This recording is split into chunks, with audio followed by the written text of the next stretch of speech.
శ్మశానంలోకి వెళ్ళిన తర్వాత హరిశ్చంద్రుడి పాత్ర మీద పెట్టారు. ఈ చోటనే సత్కవీంద్రుని కమ్మని కలము నిప్పులలోన కరగిపోయే, చోటనే భూములేలు రాజన్యుల అధికారముద్రికల్ అంతరించే, ఈ చోటనే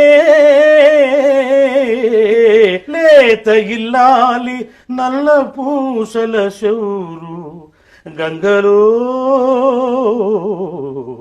కరగిపోయే, ఈ చోటనే ఎట్టి పేరెన్ని కన్గన్న చిత్రలేఖకుని కుంచెయునసించే, ఇది మరణదూత తీక్షణము దృక్కులరయ అవని పాలించు భస్మ సింహాసనం, ఇది నిటలేక్షణుండు నిటాలేక్షణుండు గజ్జె కదలించి ఆడు రంగస్థలం, ఇట అస్పృశ్యత సంచరించుటకు తావే